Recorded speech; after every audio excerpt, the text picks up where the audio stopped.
All right, we're going to dive in, try to keep this as close to on time as we can. So, welcome. So great to see everyone here. Today, we're talking about leadership in the era of quiet quitting.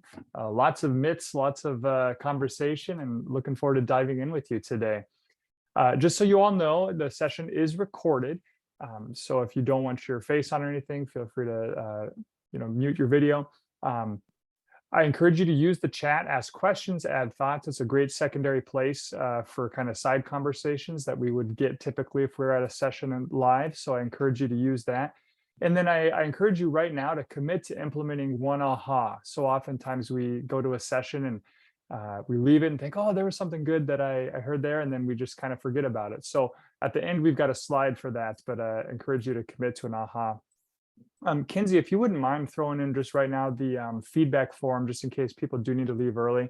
We're always looking for, thanks so much, that was quick. We're always looking for feedback, and if there's other topics of interest to you, we'd love to know those. So I'm Andrew Beard, work at Bridges Consulting, and we'll dive in. So as we're getting going here, I'd love to just connect with some joy. So we're going to talk about a topic of quiet quitting. Love to know in the chat, what's the most fun job you ever had, or the most fun you ever had at a job?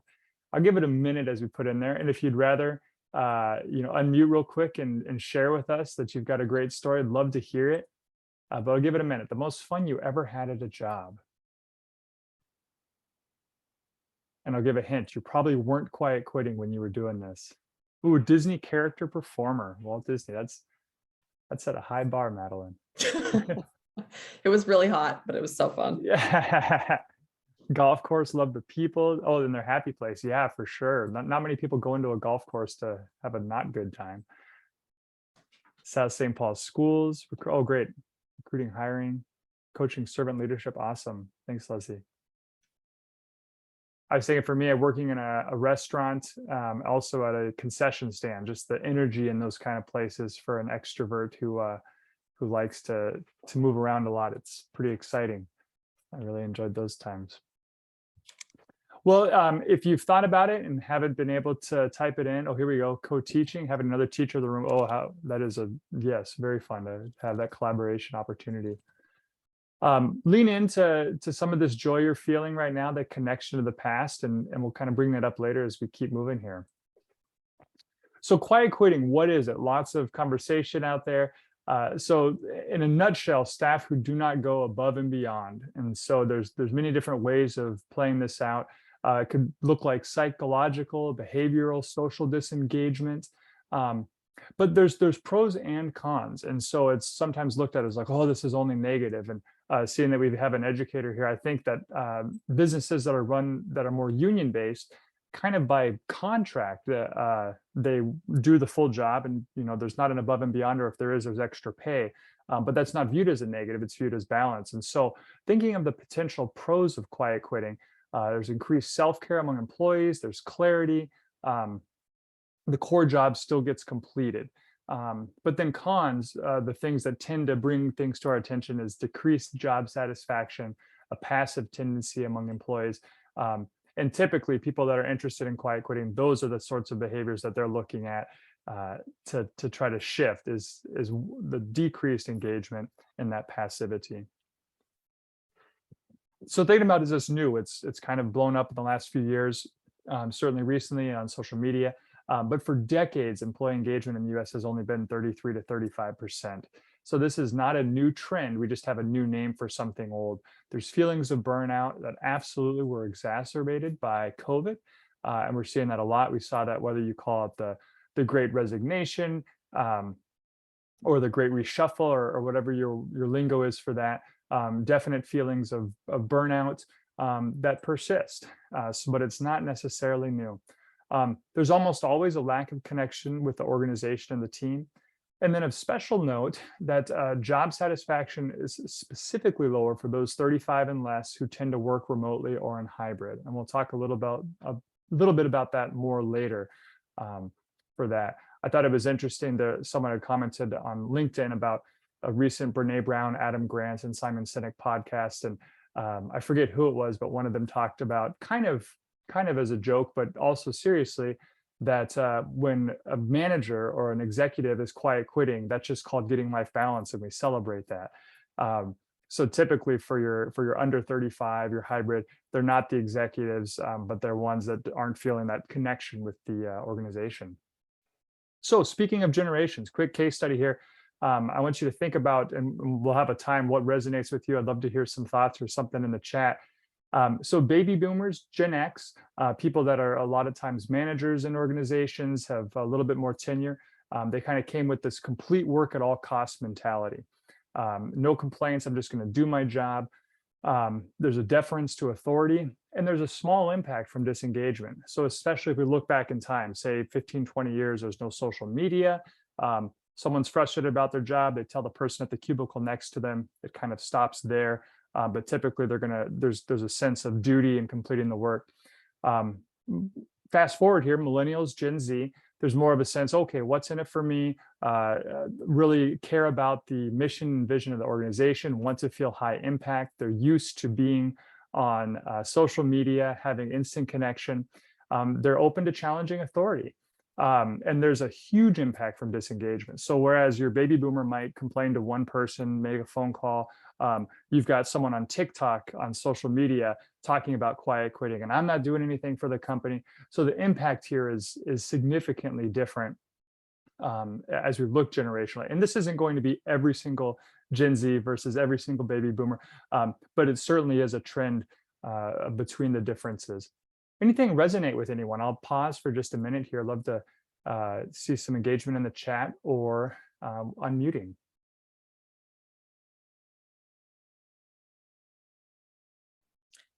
Do you think the social media impact causes almost like a groupthink mentality, in terms of if somebody's feeling a little bit disengaged or maybe had a bad day, and then they get on Instagram and see, or TikTok, and see all of this narrative, does it then sort of ramp up the intensity of what they were feeling? Yeah, that sounds like a great add-on there, Madeline. Thanks for that. So absolutely, when we have someone, what is it? Misery loves company. Uh, our brains are programmed from a psychological standpoint to pull out the negative. So if someone says, "Oh, I got this added to my plate, my boss wants me to work overtime," and you see that post and you're looking for that, all of a sudden you're reaching out and you're thinking, "Oh my gosh, that's me too. I'm going to quiet quit. This is awful." So yeah, appreciate that thought that that's going to be amplified. Absolutely. Thanks, Sam. Yeah, millennials, Gen Z.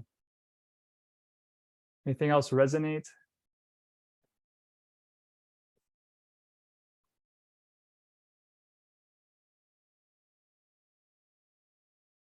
All right, well, feel free to put anything else in the chat.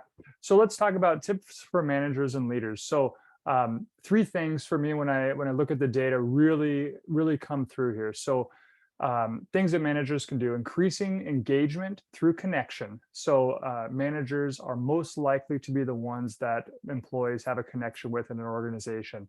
When employees talk about feeling like, administration doesn't hear them, or they don't have a connection with the mission and vision of the company, it's really highly correlated with their connection with their manager. So we'll talk about that in a second. Making sure to clarify job descriptions and providing support. So like I mentioned earlier, when we think about union work, a lot of times that's about, what's our job description? What do we do? What do we not do? And so as we've seen a push lately, alongside of this quiet quitting push, we've seen this push for whether it's Amazon sites or Starbucks sites to unionize. And oftentimes that's about job description. What is my core job? What am I expected to do? How am I compensated for that? And what support do I have to do that? So we'll talk a little bit about that. And then the third one is encourage self-care. And we'll dig into what that means a little bit, how we can support that as leaders within the workplace. So first, increasing connection. So a few things can really be done to help with that. So as a leader, this is assuming you have direct reports. It certainly could be done with colleagues, but typically a colleague's not going to have the same impact that a leader would. So make sure that as you ask questions, you're ready to listen and act when you ask. So asking an employee, "Hey, how can I help your day?" And they give you a suggestion, and your first response is, "Nope, can't do that." They say, "Oh, I'd really like to come in 30 minutes early." And your initial reaction is, "No, sorry, we can't do that, company policy." Then there's no reason for that dialogue to continue. So being ready. What's the second question? Well, tell me about that. Why do you want to come in early? What's happening? "Oh, well, I'd like to leave early so that I can make soccer practice," and trying to understand what's underlying there. even the process of getting to know that employee and what's driving them is going to help. Um, but then being specific, how can I increase the importance of this work for you? Or other questions, how can I do more to take stuff off your plate? What can I start doing that's going to help you? Or what ideas do you have? So being open, asking questions. I was reading about a longitudinal experiment that was done where there was a fake lottery set up, and a group of people were given a lottery ticket, and a group of people were asked to write numbers for their own lottery ticket. And then before this fake lottery happened, the leader of the experiment said, okay, I want to buy your lottery ticket back from you before the lottery. What do I need to pay you? The people that wrote their numbers, you might think, okay, like, yeah, a little bit more. 5 times more money they had to be paid to sell their lottery ticket back. So just that fact that they had some skin in the game, they were making a decision, they had been part of the process that increased a huge amount their ownership. So thinking about just asking questions, giving some people some voice, that's going to increase their connection. The second piece is build relationships. So goes right along, but just the practice of having one-on-one check-ins, 15 minutes a week. It doesn't have to be much. Typical managers or leaders will have anywhere from 3 to 10 direct reports. So just quick touch points. And maybe you have every other week a 15-minute check-in, and then on the off weeks you have a 15-minute huddle with the team. But just having an engagement, like, hey, how's your kid doing at soccer practice? Or, I recently had a colleague that was just reaching out saying, hey, how's your kid? I know that she's been sick. Those little touch points can be so meaningful.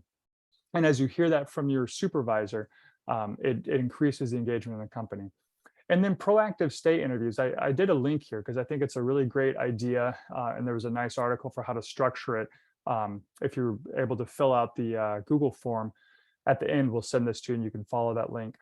But the idea of, we always do exit interviews, and oftentimes as leadership, we'll find out things that happened that we could have changed or we could have fixed, or you say, I didn't know that. And as a leader, so much you can't act on what you don't know. So finding ways to proactively have those stay interviews, and it could be as formal as, hey, we're going to do this and it's once a quarter. Hey, why are you staying in the company? Or what can I do that's going to help you stay in the company?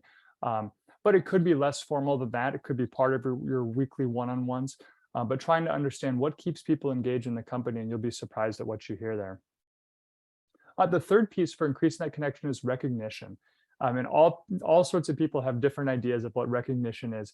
But finding ways to celebrate milestones and top performers. It doesn't have to be Employee of the Year. That's a high impact event for a single person, but that's not something that's going to be high impact for the organization because you have so many people who don't get recognized. So figuring out milestones, if it's hey, you made it through 3 months of your first job, let's celebrate that. Let's honor that. We're so glad you're here.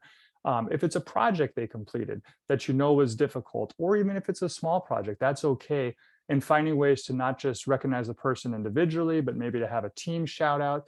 I've been in organizations where at meetings, we had a shout outs time at the beginning just to increase that recognition of, oh, so-and-so helped me out with this. It was really great. I really appreciate it. They stepped in when I was having a tough day. Those kind of ways for recognition can be great, and they don't always have to come from you. And then the last piece of recognition is to up the amount of feedback that you're giving. And feedback can be positive when it's recognition. It can be support. It can be challenging, but to really increase that. So go back to the idea of Generation Z and millennials. Think about TikTok. They post a video, instant gratification that they're going to know, do people love it? Do people thumbs down? Do they need to redo it? They're getting tons, I mean, sometimes thousands or hundreds of thousands of people are commenting and feedback. And then when they are off TikTok going to their job, they won't hear from their boss for 3 weeks. It's going to be really challenging. So I've heard a lot of people say, oh, the young kids, the millennials, the Gen Z, they're not engaged at work. They don't do.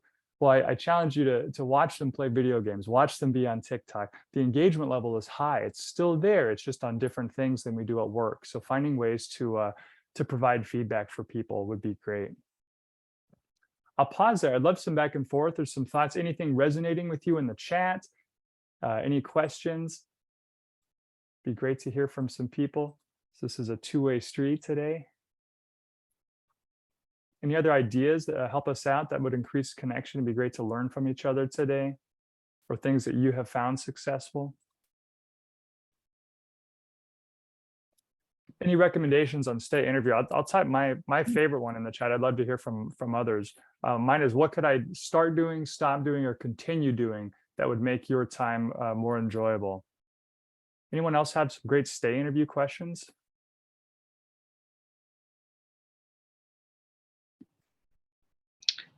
This is Leslie. I was actually going to just say the same thing that you said, right? Oh, great. Asking them for feedback about about my role, right, in my relationship with them.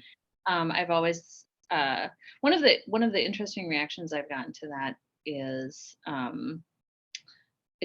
like just the surprise at being asked, right? Mhm. Never having been asked a question like that before, so that kind of creates some engagement off the bat, and then those are big questions to answer, right? If an employee's never been asked, they also it's interesting that it makes them very thoughtful, right? Because when they get the opportunity then to answer the question, that's a moment too. Um, I was also thinking about the book Community, The Structure of Belonging by Peter Block. He has some really Mm. great questions in there for that type of interview or interaction. And one that I really like, I can't remember what section it's in, but I use is kind of talks about like what you need to, the question specifically is what are you giving up to be here today, and that Mm. and so I use that one to kind of open a question about like recognizing that even if you need your job, you're choosing your job and you're choosing to be here instead of somewhere else, and that's always been a really good question too. Thanks, Leslie. That's great. Yeah, Mhm. I would encourage you to put that book in the chat. Sounds like there's some great resources there. Um, and one question that I've used before that's similar to that is, what are you leaving at the door today? So we all have baggage that comes in that we have to figure out a way to somehow leave at the door when we come in. But thanks for those add-ons. Yeah, that's great. And I think your point was also well taken, that just by asking that question can increase engagement and encourage staff to come talk to you, to be more open. The last point I'd make here with going back to those stay interviews is finding ways to do this anonymously can be really helpful. So some of us, myself included, I feel very comfortable providing feedback to a supervisor when asked and sharing in that way. But some people really, that's the last thing that they would like to do in their lives. But when given an opportunity to do that anonymously, they might be more candid with you and might provide some perspective that you don't have. So sometimes that can be in a simple survey. If you have access to like an external consultant or an HR department, they could come in and do some interviews to get that feedback that might be a little bit more candid than you'd otherwise get. Well, thanks so much. Let's keep moving. So the second piece is increasing the clarity in job expectations. So helping employees to get specific with their core functions and eliminating fluff. So again, this is a huge piece for remote workers trying to understand, what am I supposed to be doing? When you come to an organization, your role is to be there from 9 to 5 and do it. When you don't have anything to do, well, you hang out at the water cooler, or you're ready. Your boss can come in, can tap you on the shoulder. When you're at home, that is much more of a challenge to know, well, what do I do with my time if it's unallocated? Again, this is where unions do such a great job with specificity of, here's what's in your role, here's what's not in your role. Another thing, thinking about the pandemic, as we've come out of that and we've had such a reshuffling of jobs, is how many people are new to their roles in the last year or two. So some of that, the knowledge that was kind of held within the people in their jobs, as all those people left to take new jobs, and all of a sudden we've worked with a number of teams at Bridges where there's only one person that's been on the team for more than 2 years, and they're trying to figure out, what is that, what do I do when I don't know what to do? And they're all trying to figure it out. So finding ways to spend a lot more time right now with core functions of jobs are great. And then eliminating the fluff. Are there things that you're asking them to do that really isn't helpful? If they're quiet quitting, they're not gonna do that anyhow. But figuring out, can you proactively do that? And then can you ask questions to understand what feels like fluff to you, what feels core, what are we missing here? Making sure there's open dialogue. Second thing here is setting SMART goals. So SMART is specific, measurable, achievable, relevant, and time bound. And I've got a little framework for that at the end too. Um, but making sure that you're setting really specific goals with employees frequently. So not just once a year and then you'll meet with them again. Think TikTok, that frequency. So it might be by the end of next week, I need you to make, if there's sales and marketing, I want you to make 3 contacts. So you're having a specific 3 contacts with organizations that serve construction within the Twin Cities metro area. So you're being really specific, you're being time bound, it's relevant to what we're doing. So doing that. So fewer than 40% of young remote employees know what's expected of them. So just those simple time bound SMART goals are going to be really helpful. And then providing clear growth plans for staff. So we're still in the shift. One of my other job, I'm a professor at a local university in their Masters of Education program. And education really is going through this time of an identity crisis where so many people in tech fields, for instance, didn't get a tech degree, but they learned how to code, they like computers, they're figuring it out. But the traditional growth plan of, okay, you need your high school degree, you need your college degree, maybe you get an advanced degree, and that's how you grow, and that's how you earn your MBA, you can be a leader.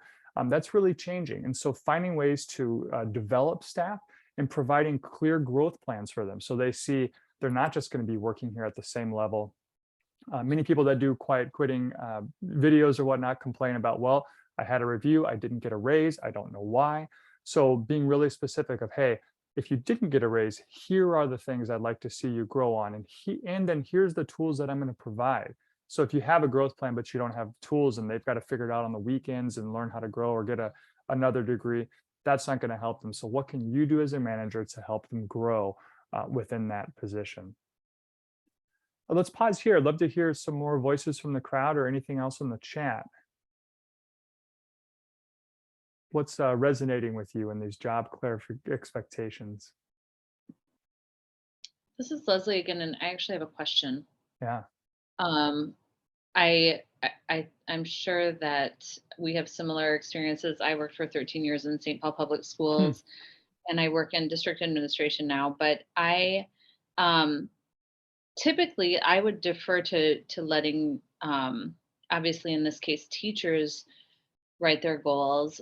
However, I feel like more and more as a leader, I'm kind of stuck between the kind of setting goals and setting expectations and knowing when and how to balance that. So I'm just wondering if you could speak to a little bit what your opinion is on, as a leader, setting a SMART goal rather than having the employee set the SMART goal. Yeah, thanks for that, Leslie. So the thinking about when you help someone set goals, there really is a far end of both scales. So you can come in, I think, for like a first year employee, whether it's a teacher or somewhere else, often they're not going to know what they don't know. So coming in and really having a SMART goal of, hey, you're going to increase their clarity. Here's what you need to do in the next 2 weeks because it's going to help you grow. And coming in as that leader to set that for them, that's going to be really important. As employees become more competent, you might go to a menu of options style where, hey, here's a couple of different kind of goals that I would recommend. What do you think about them? Is there one that you would choose? All the way to your veteran, whether it's teacher or individual contributor in an organization, that they're really doing well and you're talking about minutia. Oftentimes having a conversation with them, they already will have thought of 2 or 3 SMART goals. And your job is really to navigate the ship and to help them understand which of those really falls under the organizational's goals versus which ones are not quite as relevant. So that's what I would say when you're doing those goals, that absolutely with people that are younger, newer to the job, or with people who are lower performers that aren't meeting your expectations, being very directive, very clear. And that's where that SMART goal, you say it needs to be done by next Friday, then you can come in. If they don't meet that expectation, then it's more of a disciplinary kind of conversation of, hey, it's not cutting it. What do we need to do? And having that, Brene Brown talks about clear as kind, being really clear with that. I was working with an organization recently where someone, they were starting to feel that heat of clarity, and they decided this isn't the place for me to work. And that's going to be much healthier for that organization than to have someone who's just phoning in, not really doing their core job. But providing that clarity helps to set that. Hopefully that helps. Any other thoughts there about how any of you approach supporting employees that just need some goal setting? Thanks, Leslie. Andrew, I like that you called out the fluff piece. Hmm. Here, there's an interesting, I think it's Amy Edmondson who coined the psychological safety term, just started talking about phantom work, the parts of someone's role that is not core to them actually delivering on outcomes, but takes a ton of energy. How this like phantom work piece is what really drains people. So it might be, okay, my job is to deliver on X project, but I've got to go through this really complicated, unnecessary bureaucratic system to deliver. And that's the piece that's giving me angst. It's not the actual outcome. And so thinking about as leaders, like what is the fluff or that phantom work and how do we pull that out of our employees' plate so they can focus on actually what's going to move the needle. Great. Yeah, thanks for that, Madeline. I put that in the chat, and if you were able to link that article or that author, that'd be great. I think about Stephen Covey talks about effective versus efficient. So you can be super efficient. You're driving at 80 miles an hour, but you're going down the wrong highway. It's not effective at all. And so finding, what's that combination of being effective, going down the right highway, that everything you're doing is aligned. Great add on there. Finally, let's talk about self-care here a little bit. So this is, I don't know if I'd go as far as to say divisive, but certainly can be a hot topic when we talk about self-care, because a lot of times, especially when you hear quiet quitting, some of the complaints are, well, they want me to self-care, but they're making me work all these hours. I can't do it. It's too much. So first thing about self-care is don't even touch it as a supervisor if work is piling up. So if you're telling your staff that's working 50-hour work weeks, hey, make sure to take care of yourself, it's really not going to ring very true. You have to first understand what's the core work. How can you make sure that they're living into that core space when the work piles up? And so that's why, like I mentioned earlier, when an executive does quiet quitting and only does the core, they're praised. They're saying, yes, you're taking care, you're taking some time for your family, because typically those positions don't have as good of a work-life balance.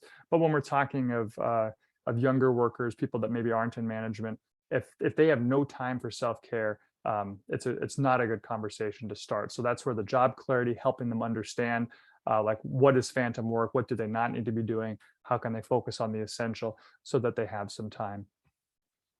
Second piece, managers can proactively help employees to set boundaries around their positions. So this goes to the clarity, but it also goes to making sure that they're dialed in to understand what's the expectation.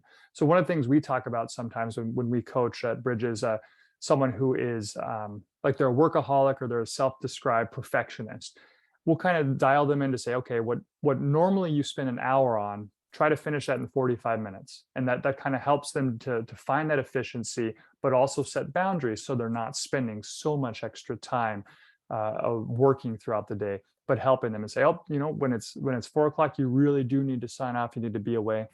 And then as managers, finding ways to not be asking questions that need a response during non-work hours. In the past, I've made ample use of you can do a schedule send now. So even if for you it works to be working on a Saturday morning, if you're not expecting that of your staff, write the email Saturday morning, but have it scheduled to be sent out on Monday. That way you're not asking of things. So you can set that culture where you're not modeling something that's different than you expect from your staff. So you're modeling boundaries, same thing with the evenings, and then encourage breaks and work-life balance. Working from home, again, this is a little bit less clear, but if you're in any sort of a person facing business, whether it's a grocery store or working in the medical field, really encouraging breaks during the day. And there's people that are going to say, no, I don't need a break, I'm going to work through it. But really the psychology behind that and the research says people need their break. They need that time to unwind. I've seen some really innovative businesses that have created like break rooms that are not just stale with hard lights, but that have calming spaces or soft music playing, or some mist that smells nice. But it's finding some way to really encourage breaks. Maybe they have a quiet break room for those that are more introverted, like to just really shut down, and they have one that's more social where people might eat. But finding a way to encourage that break and work-life balance. We got a message here. Yeah, oh, I thought that was to me. Oh, there it is. Now it goes to everyone. There we go. Yeah, self-care, important, can be difficult to balance. I'm curious, real quick, what others have found about self-care, both for themselves as models and for their employees and staff and colleagues. What has worked for you?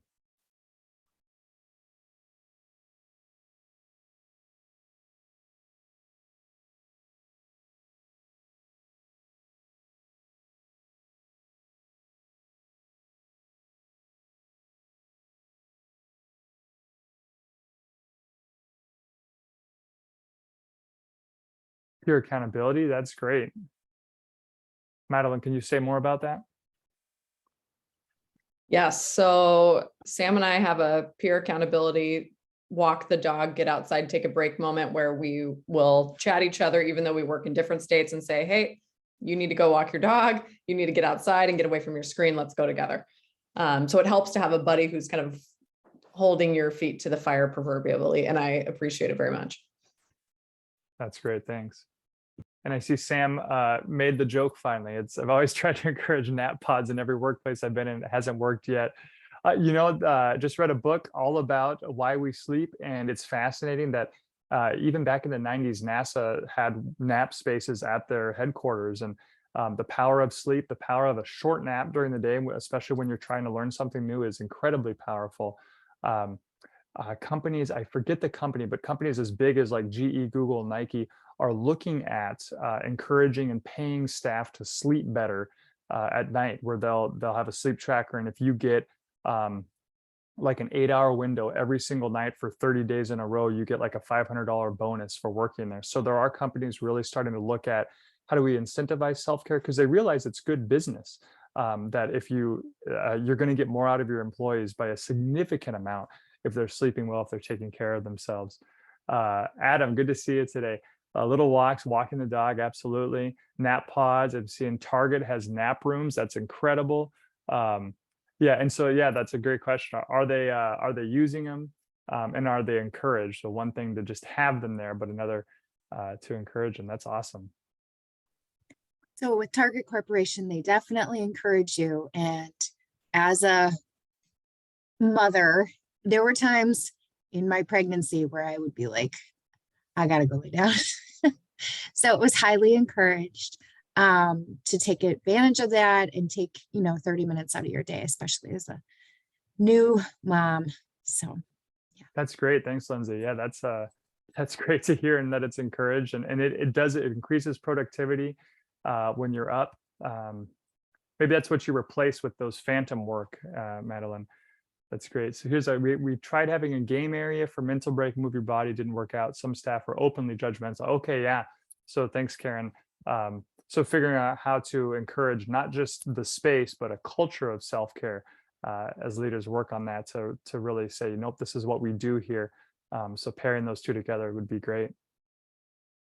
All right, we'll keep moving here. Oh, wait, I skipped a slide. So we've talked a little bit about remote and hybrid. So nearly 50% in a recent poll of business leaders don't believe that remote staff work is hard. And they use remote monitoring to track people, and they're really wanting to bring staff back into the office. Now, going back to what we talked about generationally, your typical business leaders are Gen X, baby boomer, very different generationally from your people that typically like to work at home. Not completely true, but in generalization here. So thinking about, they didn't grow up in a time where they could work well at home. But the recommendation here is to focus on results. So this goes back to the job description. When people come to the office, the management feels great about it. I can see you, you're here, you must be working. They might not be getting the results that you want. But if you can really focus for remote and hybrid on the results, not the time in office. So figuring out what's the company policy. The best suggestion is 2 to 3 days in the office is ideal. You're getting the high touch you need. You're getting the in-person meetings where you can work together. but you're not taxing people. If people can stay home, they don't have to drive, they can just get to work. They can find maybe a balance and feel that they're getting what they need from their organization. The company I'm with, Bridges, we do 1 day in the office, looking at maybe doing 2 eventually, who knows, but just having that touch point is really helpful to be there. So if you've got remote and hybrid, really encourage you to focus on those results before you pull people back, because it's not going to guarantee different results if you still don't have work expectations. So a quick Hey, self check. Andrew? Oh, yeah, Lindsay, go ahead. One quick thing when you're talking about remote and hybrid, I am not a good example of this because I don't have my camera on today. Because I'm not camera ready. I'm gonna just confess on that. But that's something that I really push with my employees and the teams that I work with is if I'm scheduling a meeting, it's implied that you are camera ready, and that that helps so much with the remote and hybrid workers to be able to really see people's faces and be able to read their body language. You can see people disconnecting really easily, and being able to identify that, circle back with them and say, what's going on today, can make and break kind of whether people are engaged or not. Yeah, thank you for that. I really appreciate that point. And that's definitely company culture you're working on, and team culture. And obviously, depending on the size of meeting and comfort with everyone, that's going to change. I don't know how many people we have here. There might be 20 or so, and I think a few videos on. But I'm not assuming that everyone else is disengaged. But also, it's nice that they can check it out, and maybe they are walking around at their workplace or on a walk with their dog and able to multitask without needing that camera. But I appreciate that point about, as you're working with people that you need to understand the feedback loop, getting that video on is great. So a quick self check here. So if I was to have you take away anything in terms of the questions or content, these would be 3 questions that I would recommend. So do your employees know that you trust them, you want them to be successful, and you believe they're making an impact? So that goes to you're asking questions, you're celebrating with them. Do they understand that you care? What are their role expectations? Or excuse me, do your employees know what their role expectations are day to day? So is that clear to them? Do they understand what they need to do? And then finally, do your employees know that you care about them as a human and that their self-care is important to you? So I think those, to me, kind of sum up the big idea. If you can pull those today, and if any of those answers, if you think about any of your direct reports or even your colleagues, if the answer is no, that's a great thing as we go to our SMART goal here in just a second to plan for. Finally, a note for leaders, because this is tough. Again, going back to Brene Brown, she's just the best, on a recent podcast, was talking about how much, even in amazing companies with amazing bosses, people are quiet quitting or feeling disengaged. We've all come through COVID. It has been such a difficult 2 years where many people have been touched by the loss of life in their families or their friends. We've had just new ways of being. Many people have been sick. So just because people are quiet quitting doesn't mean that it's just your fault. So 2 kind of leadership philosophies I really like that go hand in hand is do your best and separate yourself from the results. And what I mean by that is that you do your best, and someone quits, you can't always just take that personally. So finding ways, lean into this, lean into the connection with people, make sure you're clarifying job descriptions, encourage self-care, do self-care yourself, but also be able, if someone leaves the organization because it's not a great fit, to understand it does happen. And it's not just about your poor leadership or the poor culture, that sometimes people are finding new priorities and they want to work remote, and that's not an option right now, or they don't want to work remote and it's not an option, or they're looking to change careers, and all of it's okay. But just do your best, separate yourself, who you are, from your results. So this piece, one of the norms at the beginning talked about was be ready to do a SMART goal or an I will statement. So I would love to hear a couple of these in the chat. So specific, measurable, attainable, relevant, time bound. They usually start with I will of SMART goals. So for an example here, so I will set up 1-to-1 meetings with 3 direct reports within the next 2 weeks and ask, what can I do to help you love your job even more? That's a very specific one, easy to do. You're committing to, less than an hour of time total maybe, but that can make a huge difference. And especially if this is a new practice for you, that's going to really get people excited. Or another one, I will refresh and review performance expectation with Andrew and incorporate one of his personal development goals by the end of the month. So thinking of, how do your employees want to grow? Maybe they're trying to learn a new skill or a new software. Maybe they say, I really want to be a leader someday. And so you're going to make an opportunity for them to lead a meeting, or to be in a planning session with you, or to meet a client together to support that goal. But you're providing that support and then working that into their performance and job expectations. I'm going to give just a second here. That this is kind of our last slide, or last one, just to thank you. But I would love to hear a couple of example of your accountability here. Because if we don't do it, we're going to go on and we've got another Zoom meeting at 11 o'clock and life moves quickly. So what else would be helpful? I'd love to see SMART goals, and then any questions if there are some.